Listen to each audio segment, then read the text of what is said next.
ದೇಶ ವಿದೇಶಗಳಲ್ಲಿ ಪ್ರಖ್ಯಾತಿ ಗಳಿಸಿರುವ ವಿ ಸ್ಟಾರ್ ವೆಲ್ನೆಸ್ ಸಂಸ್ಥೆಯ ನೂತನ ಕಚೇರಿ ಚಿಕ್ಕಮಗಳೂರು ನಗರದ ಎಪಿಎಂಸಿ ಎದುರು ಶನಿವಾರ ಭವ್ಯವಾಗಿ ಲೋಕಾರ್ಪಣೆಗೊಂಡಿತು. ನೂತನ ಕಚೇರಿಯನ್ನು ಚಿಕ್ಕಮಗಳೂರು ಶಾಸಕ ಎಚ್.ಡಿ. ತಮ್ಮಯ್ಯ ಹಾಗೂ ವಿಧಾನ ಪರಿಷತ್ ಸದಸ್ಯ ಸಿ.ಟಿ. ರವಿ ಅವರು ಉದ್ಘಾಟನೆ ನೆರವೇರಿಸಿದರು.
ಸ್ಥಳೀಯವಾಗಿ ಸಂಸ್ಥೆ ಕಟ್ಟಿ ನೂರಾರು ಜನರಿಗೆ ಉದ್ಯೋಗ ನೀಡುವ ಸಂಸ್ಥಾಪಕ ಅಫ್ಸರ್ ಅಹಮದ್ ಅವರ ಸಾಧನೆಯನ್ನು ಶ್ಲಾಘಿಸಿದರು.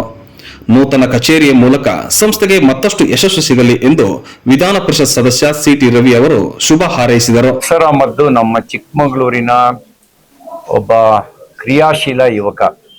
ವಿದ್ಯಾಭಾರತಿ ಶಾಲೆಯನ್ನ ಪ್ರಾರಂಭಿಸಿ ಮೊದಲು ಶಿಕ್ಷಣ ಕ್ಷೇತ್ರಕ್ಕೆ ಕಾಲಿಟ್ಟು ಆಮೇಲೆ ಸ್ಟಾರ್ಟ್ಅಪ್ ಮೂಲಕ ಅಂದರೆ ವಿ ಸ್ಟಾರ್ ಅನ್ನೋದು ಅವ್ರದ್ದೊಂದು ಸ್ಟಾರ್ಟಪ್ಪು. ಆ ಸ್ಟಾರ್ಟಪ್ ಮೂಲಕ ತಂದೆ ಆದಂಥ ಒಂದು ಪ್ರಯತ್ನದ ಮೂಲಕ ತನ್ನ ಪ್ರಭಾವ ವಲಯವನ್ನು ಬೆಳೆಸ್ಕೊಂಡು ದೇಶದ ಉದ್ದಗಲಕ್ಕೆ ಆಯುರ್ವೇದಿಕ್ ಉತ್ಪನ್ನಗಳನ್ನು, ಆರ್ಗ್ಯಾನಿಕ್ ಉತ್ಪನ್ನಗಳನ್ನು ತಯಾರಿಸಿ ಕೊಡುವಂಥ ಕೆಲಸವನ್ನು ಮಾಡ್ತಾ ಇದ್ದಾರೆ. ಒಂದು ಒಳ್ಳೆ ಪ್ರಯತ್ನ. ಅವರಿಂದ ಇನ್ನಷ್ಟು ಒಳ್ಳೆಯ ಕೆಲಸಗಳು ಆಗಲಿ ಅಂತ ನಾನು ಶುಭ ಹಾರೈಸ್ತೇನೆ. ಈ ಪ್ರಾಡಕ್ಟು ಗ್ರಾಹಕರೇ ದೇವರು ಅಂತ ಭಾವಿಸ್ಲಿ. ಅವರ ಆರೋಗ್ಯ ಸಂರಕ್ಷಣೆ ಮಾಡೋದು ಈ ವಿ ಸ್ಟಾರ್ ಕಂಪನಿಯ ಧ್ಯೇಯ ಆಗಲಿ. ಒಳ್ಳೆಯ ಉತ್ಪನ್ನಗಳನ್ನು ತಯಾರಿಸಿ ಆ ಒಳ್ಳೆಯ ಉತ್ಪನ್ನದ ಮೂಲಕವೇ ಜನರ ಮನಸ್ಸನ್ನು ಗೆಲ್ಲಲಿ ಅಂಥೇಳಿ ಈ ಸಂದರ್ಭದಲ್ಲಿ ಶುಭ ಹಾರೈಸ್ತೇನೆ. ಇವತ್ತು ಕೆಲವರು ಅವ್ರನ್ನ ಟೀಕೆ ಮಾಡಿದಾಗಲೂ ಕೂಡ ತನ್ನ ಕಮಿಟ್ಮೆಂಟ್ನ ಬಿಟ್ಕೊಡದೆ ಶ್ರದ್ಧೆಯಿಂದ ನಮ್ಮ ಜೊತೆಗೂ ಅಷ್ಟೇ ನಿಷ್ಠೆ ಮತ್ತು ಶ್ರದ್ಧೆಯಿಂದ ಜೊತೆಗಿರ್ತಕ್ಕಂಥ ಅವರಿಗೆ ಶುಭ ಹಾರೈಸ್ತೇನೆ.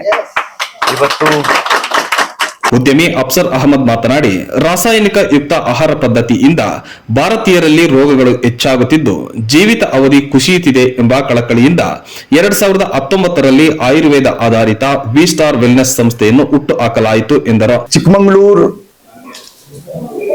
ಜನತೆಗೆ ಹಾಗೂ ನಮ್ಮ ದೇಶದ ಹಳ್ಳಿಯಿಂದ ದಿಲ್ಲಿ ತನಕ 80ನೆಯ ಸ್ವಾತಂತ್ರ್ಯ ದಿನಾಚರಣೆಯ ಶುಭಾಶಯಗಳು ಎಲ್ಲರಿಗೂ. V star wellness private limited 2019ಗೆ ನಾನು ಪ್ರಾರಂಭ ಮಾಡಿದ್ದು ಒಂದು ಉದ್ದೇಶ ಇಟ್ಕೊಂಡು, ಒಂದು ವಿಷನ್ ಅಂಡ್ ಒಂದು ಮಿಷನ್ ಇಟ್ಕೊಂಡು. ಮಿಷನ್ ಏನಂದ್ರೆ, ನಾನು ಒಂದ್ಸತಿ ಕಿದ್ವಾಯಿ ಹಾಸ್ಪಿಟ್ಲಿಗೆ ಹೋಗಿದ್ದೆ. ಅಲ್ಲಿ 5 ವರ್ಷ ಸಣ್ಣ ಮಗುಗೂ ತಲೆ ಬೋಡ್ಸ್ಬಿಟ್ಟು ಕ್ಯಾನ್ಸರ್. ಸ್ವಾತಂತ್ರ್ಯ ದಕ್ಸ್ಕೊಂಡಿದೀವಿ ನಾವು, ಸ್ವಾತಂತ್ರ್ಯ ದಕ್ಕಿದೆ. ಆದ್ರೆ ನಾನು ತುಂಬಾ ಫಾರಿನ್ ಕಂಟ್ರೀಸ್ ತಿರುಗಾಡಿದ್ದೀನಿ. ಯುರೋಪ್ ಮತ್ತೆ ಜಪಾನ್, ಅಲ್ಲಿನ ಏಜ್ ಲಿಮಿಟ್ 95. ಇಂಡಿಯಾದು 60-65ಗೆ ಇವತ್ತು ಅವರೇಜ್ ಏಜ್ 60-65. ಕಾರಣ ಏನು ಅಂತ ನೋಡುವಾಗ, ಇವತ್ತು ನಮ್ಮ ದೇಶದಲ್ಲಿ ನಿಜವಾದ ಸ್ವಾತಂತ್ರ್ಯ ನಮ್ಗೆ ದಕ್ಕಬೇಕು ಅಂದ್ರೆ ಇವತ್ತು ರೈತರು ಸಾವು ನೋವು, ಆ ಕೆಮಿಕಲ್ ಏನ್ ಹಾಕ್ತಾ ಇದ್ದಾರೆ, ಪೆಸ್ಟಿಸೈಡ್ಸ್ ಏನ್ ಹಾಕ್ತಾ ಇದ್ದಾರೆ, ಅದರಿಂದ ಬಟ್ಟೆ ಕಟ್ಕೊಂಡು ಬಾಯಿಗೆ ಕಟ್ಕೊಂಡು ಅವರು ಔಷಧಿ ಹಾಕ್ತಿದ್ದಾರೆ ಬೆಳೆ ಜಾಸ್ತಿ ಬರುತ್ತೆ ಅಂತ. ಇದರಿಂದ ಅವ್ರಿಗೂ ಹಾನಿ ಆಗ್ತಾ ಇದೆ. ಇವತ್ತು ಗಾಡ್ ಮೇಡ್ ಫುಡ್ ಏನಿದೆ, ಪ್ಲಾಂಟ್ ಇಂದ ಬಂದಿರೋದು, ದೇವರು ಕೊಟ್ಟಿರುವಂತ ತರಕಾರಿ, ದವಸೆ, ಧಾನ್ಯ, ಫ್ರೂಟ್ಸ್, ಇದು ಮನುಷ್ಯನಿಗೆ ಔಷಧಿ. ಸೀಸನ್ ವೈಸ್ ದೇವರು ಮನುಷ್ಯನಿಗೆ ಪ್ರಪಂಚ ಕಳಿಸುವಾಗ ಎಲ್ಲಾ ರೀತಿಯಾದಂತಹ ಅನುಕೂಲವನ್ನು ಮಾಡಿ ಮನುಷ್ಯನಿಗೆ ಕಳಿಸ್ಕೊಟ್ಟಿದ್ದಾರೆ. ಒಂದು ನಾಡಿ ವೈದ್ಯ ಮನೆಯಲ್ಲೇ ಕೂತ್ಕೊಂಡು ಕಾಯಿಲೆ ಕಸಾಲೆ ಜ್ವರ ಬಂದ್ರೆ ಅಲ್ಲೇ ಸರಿ ಮಾಡಿಬಿಡ್ತಾ ಇದ್ವಿ. ಸೊ ಇದಕ್ಕೆ ಸ್ಕೋಪ್ ಕೊಡಬೇಕು ಅಂತ ಉದ್ದೇಶ ಇಟ್ಕೊಂಡು ಒಂದು ಮಿಷನ್ ಇಟ್ಕೊಂಡು 19 ಪ್ರಾರಂಭ ಮಾಡಿದೆ. ಸೊ ಆಯುರ್ವೇದ ಇವತ್ತು ನಮ್ಮ ಲಿಕ್ವಿಡ್ ಬೇಸ್ ಅಲ್ಲಿ ನಾನು ಮಾಡಿದ್ದೀನಿ. ಆ ಲಿಕ್ವಿಡ್ ಬೇಸ್ ಆಯುರ್ವೇದ ಏನಿದೆ ಅದು ಬಾಡಿ ಒಳಗೆ ಹೋಗುವಾಗ ಥೈರಾಯ್ಡ್ಗೆ, ಡಯಾಬಿಟಿಕ್ಗೆ, ಇವತ್ತು ಮಂಡಿ ಶಾಶ್ವತ ಪರಿಹಾರಕ್ಕೆ ಇವತ್ತೇನಾರು ಪರಿಹಾರ ಇದೆ ಅಂದ್ರೆ ಅದು ಆಯುರ್ವೇದದಲ್ಲಿ ಮಾತ್ರ. ಇದೇ ತರ ಮುಂದಿನ ದಿನಗಳಲ್ಲಿ ನಾವೊಂದು ಭಾರತ ದೇಶದ ಇವತ್ತು ಏನು ಟಿವಿ, ಕುಕ್ಕರ್, ಮೊಬೈಲ್ ಎಲ್ಲ ಹೊರಗಡೆಯಿಂದ ಬಂದಿರೋ ದೇಶದಿಂದ ಝೀರೋ ಕೊಟ್ಟಿರೋದು ನಾವು, ಅದೇ ತರ ಯೋಗ ಕೊಟ್ಟಿರೋದು ನಾವು.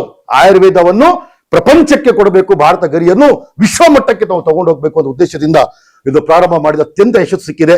ಜನಗಳೆಲ್ಲ ಬೆಂಬಲಗಳು ಇವತ್ತು ನೀವು ನೋಡ್ತಾ ಇದ್ದೀರಾ. ಇದೇ ತರ ನಿಮ್ಮೆಲ್ಲ ಬೆಂಬಲ ಇರಲಿ. ಇವತ್ತು ನಮ್ಗೆ ಅತ್ಯಂತ ಸಂತೋಷ. 8ನೇ ವರ್ಷ ನಾವು ಯಶಸ್ವಿಯಾಗಿ ಇವತ್ತು ಕಾರ್ಯಕ್ರಮ ಮುಗಿಸ್ತಾ ಇದ್ದೀವಿ. ಇದೇ ತರ